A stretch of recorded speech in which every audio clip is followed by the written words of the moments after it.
Colour's starting to look a bit. Oh, hang on, here we go. We've got a problem here. Wow, that's bat supper for sure.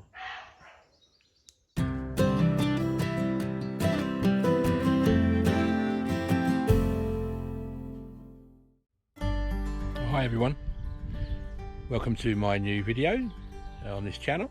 Just first of all, I'd like to say thank you to all my new subscribers, and thank you to all my original and old subscribers. It's thanks very much for your support. It's really welcome, and thanks for all your comments as well. It's so great to see comments and compliments, and I do always reply to everyone.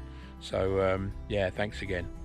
But anyway, enough of that, on to the video.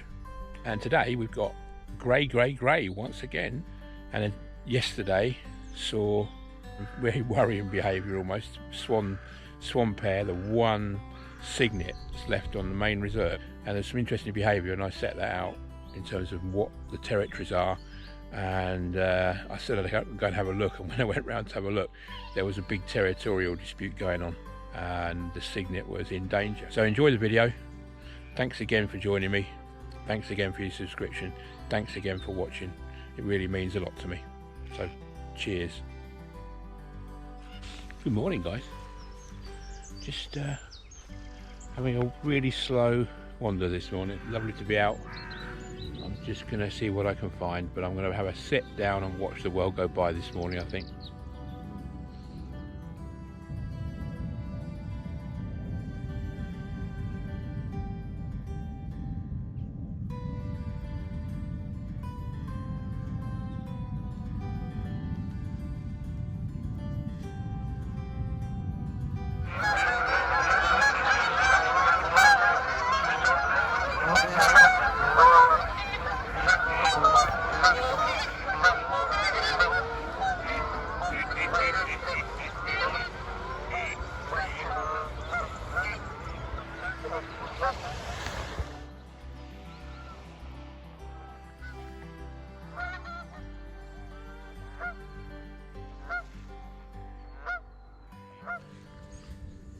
So I've been here about half an hour or so, and it's surprising just what you can see and how much wildlife passes you by as you sit.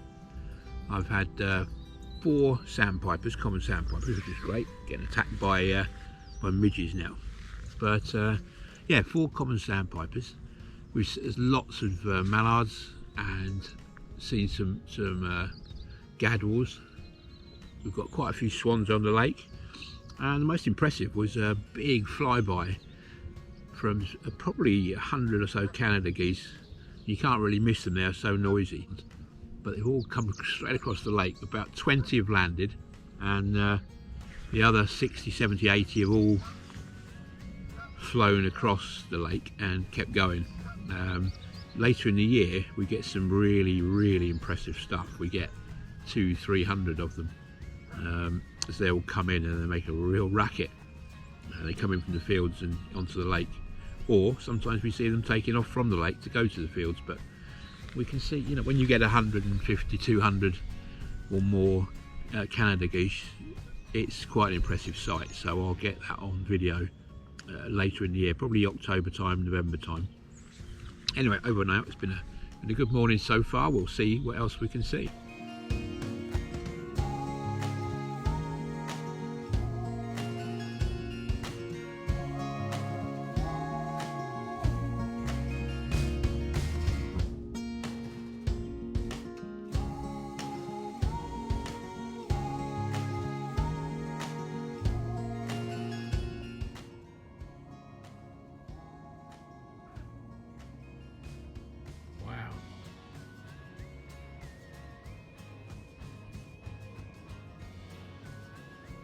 Bat supper for sure.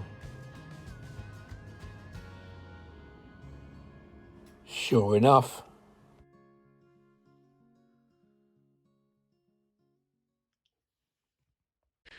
Oh, morning everybody. Here we are back at the sunrise spot. I took the sunrise from last week.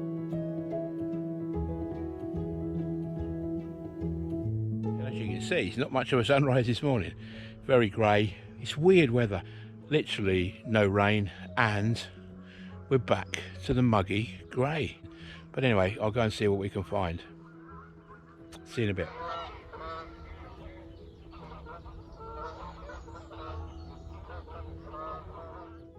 Just want to point out here, I don't know if you can see, as I'm pointing the camera around now here, this is due north across the lake. You can see what, 1, 2, 3, 4, 5, 6, 7, 8, 9, 10, 11, 12, 13, about maybe 15 swans on this part of the lake, and they're all in this half. In the far half, and again you probably can only just see them, there's a couple of swans.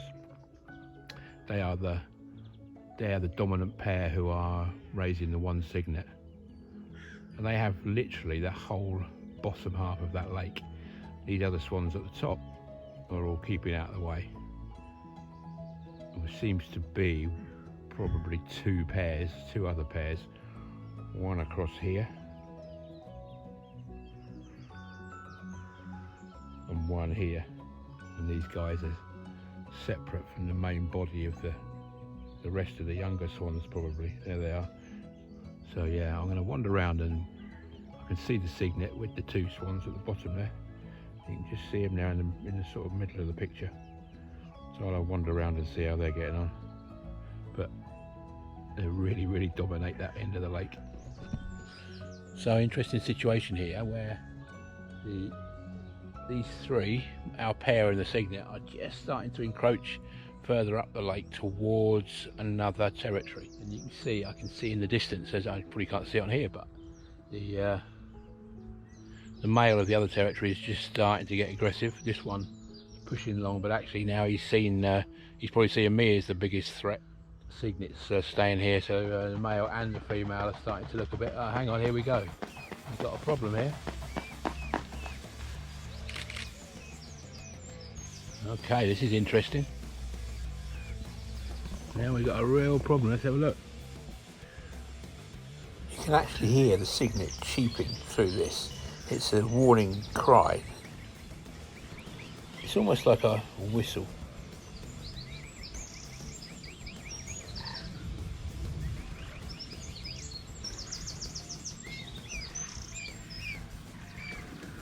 I'm actually going to move back here because these two turned their attention to me rather than the other swan. So let's keep out of their way. Okay, it's okay.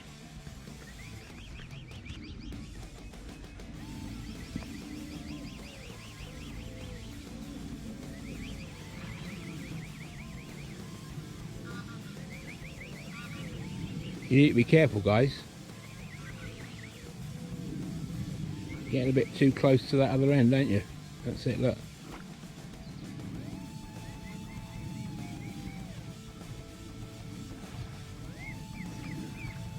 You stay with him, Litland, she'll be in trouble.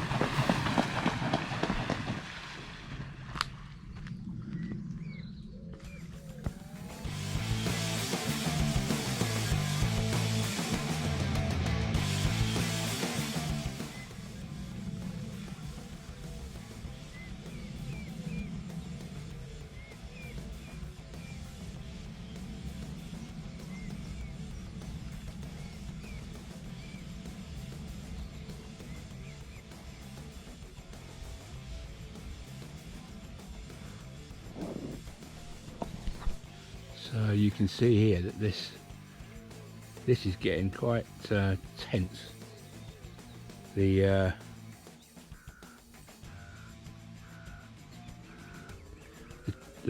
original swan pair from the right hand side, their territory is down the right hand side. The one on the left, his territory is on the left, but the cygnet's getting himself into a bit of problems because it's very close now to that aggressive male, but big protection from the parents too. So this is, I suspect, what happened to our other cygnet, that they got too close to another territory.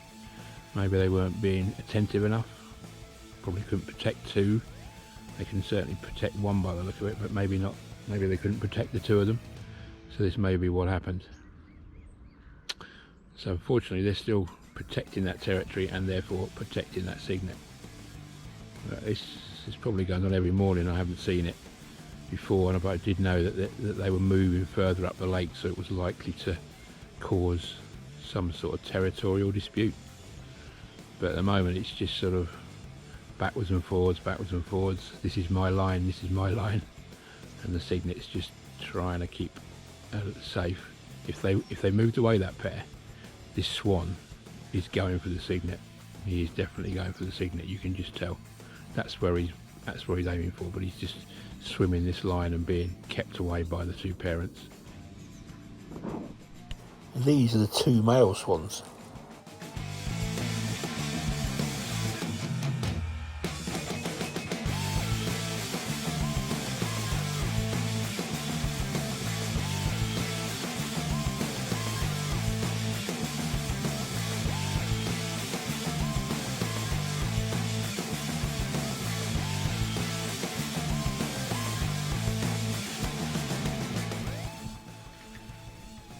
So I just wanted to reiterate that these two swans on the right hand side, as you look, are holding the only breeding territory this year. The guy on the left wants to take that territory over, and one of his ways of doing it is to get to that cygnet. But at the moment these two are being very good. They're just keeping the line, they're holding the line. They don't want to get injured. They're just keeping this male away. You can see now the female is just going for it, just to sort of go, okay, you stay back. It seems to have calmed down from the initial flying at each other.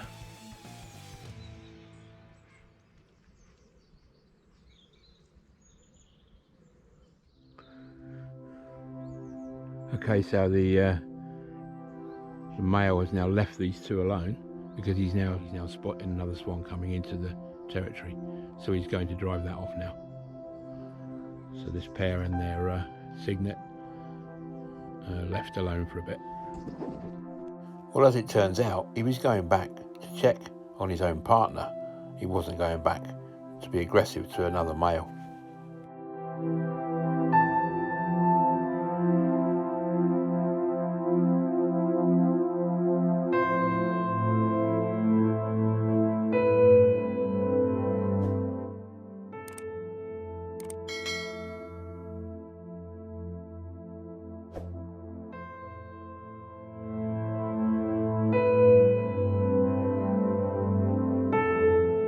So these lakes have been subjected to blue-green algae over the last few years. It can be quite serious illness in kids and can definitely be fatal to pets.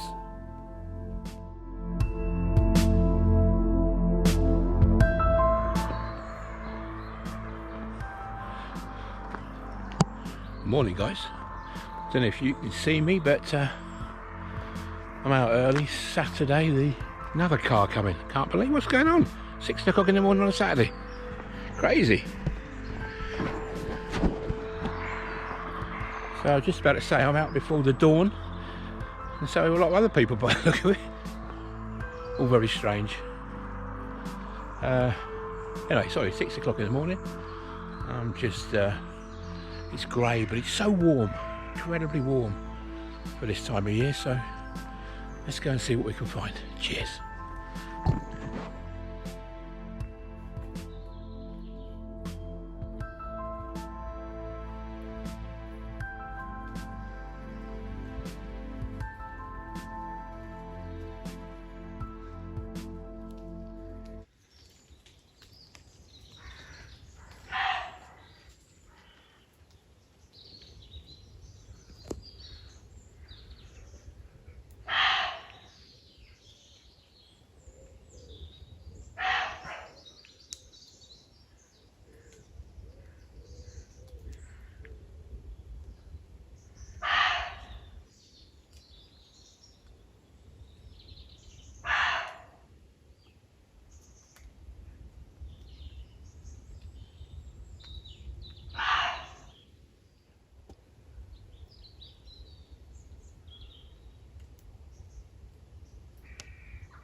Well, that was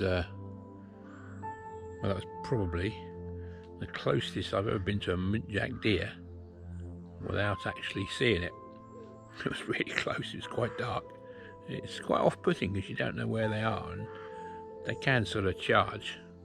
There's reports of Muntjac killing dogs. So anyway, that was quite interesting, really close. But hey, nice place. Just so great to be out early. See you in a bit.